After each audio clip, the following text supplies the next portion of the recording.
Jacqueline Talavera Nava, licenciada en Derecho, egresada de la Universidad La Salle Campus Morelia y licenciada en Contaduría del Instituto Tecnológico de Morelia. Curso la materia de Tratados Internacionales en Materia Tributaria 2 en la Universidad de las Américas Puebla, impartida por la doctora Yanay Sibaja Nava. En el presente expondré un tratado para evitar la doble tributación del que México es parte. México celebra tratados internacionales como instrumentos jurídicos para evitar la doble tributación y prevenir la evasión de impuestos. Son importantes ya que dos países pueden estar involucrados en el cobro de un impuesto a un mismo sujeto pasivo. Entonces, dos o más estados pretenden gravar el mismo ingreso tanto en el estado de residencia como en el estado de la fuente. La estructura de los convenios es el resultado de un acuerdo de voluntades entre los estados contratantes, con el ánimo de evitar el pago indebido de los impuestos de las personas que realicen operaciones a nivel internacional. De manera general, tenemos la estructura de los tratados así.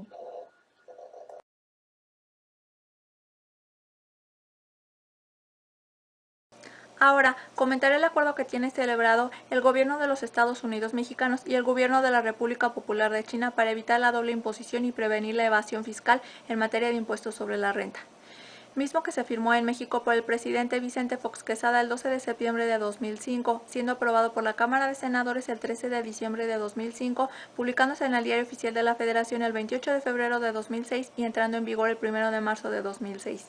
La estructura del acuerdo es semejante a la que ya expuse en aspectos generales. Primeramente se trata de la residencia. El acuerdo aplica a las personas residentes de uno o de ambos estados contratantes. Aplica el impuesto sobre la renta exigible por los estados contratantes o por sus subdivisiones o entidades, es decir, graban la totalidad de la renta o elementos de la misma, incluidos los impuestos sobre las ganancias derivadas a la enajenación de bienes muebles e inmuebles. En México aplica el impuesto sobre la renta y en China el impuesto sobre la renta de personas físicas y el impuesto sobre la renta de empresas con inversión extranjera o empresas extranjeras.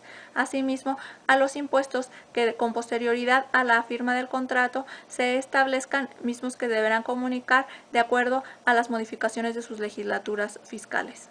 Se considera residente de un estado contratante la persona que en virtud de su legislación esté sujeta a imposición en él en razón de su domicilio, residencia, sede, lugar de constitución o de ubicación de su oficina o cualquier otro criterio análogo. Pero cuando la persona física sea residente en ambos estados, entonces se tendrá al lugar de la vivienda permanente a su disposición, es decir, la dirección, sede, sucursal, oficina, fábrica, taller, mina o cualquier lugar de extracción de minerales o una obra que tenga por más de 6 meses. Si tuviera una vivienda permanente en ambos estados, se considerará la del estado que tenga las relaciones personales y económicas más estrechas. Si no puede determinarse es donde viva habitualmente, y si viviera habitualmente en ambos estados o en ninguno, será del estado en el que sea nacional, o en su caso, las autoridades lo realizarán de común acuerdo. De acuerdo a la eliminación de la doble imposición, cuando un residente de un estado contratante obtenga rentas que puedan someterse a imposición en el otro estado contratante, el estado mencionado en primer lugar permitirá acreditar contra el impuesto sobre la renta de ese residente un importe igual al ISR ya pagado en el otro estado. Asimismo, cuando el ingreso obtenido de un estado contratante sea un dividendo, permitirá acreditar el impuesto pagado. Las rentas de bienes inmuebles serán cuando las rentas de un residente de un estado obtenga bienes inmuebles situados en el otro estado, pueden someterse a imposición de ese estado. También habla de beneficios empresariales. Los beneficios de una empresa de un estado contratante se someten a imposición de ese estado, pero si la empresa realiza sus actividades en el otro estado por medio de un establecimiento permanente situado en él, será el otro estado en la medida que sean atribuibles. Se permitirá la reducción de gastos incurridos para la realización de los fines del establecimiento permanente. Sobre transportación marítima y aérea también trata. Los beneficios obtenidos por una empresa de un estado contratante de la explotación de buques o aeronaves en tráfico internacional solo pueden someterse a imposición en ese estado. También se refiere a empresas asociadas, cuando una empresa de un estado participe directa o indirectamente en la dirección, control o capital de una empresa del otro estado contratante. Las mismas personas que participan directa o indirectamente en la dirección del control o el capital de una empresa de estado contratante y del otro estado contratante.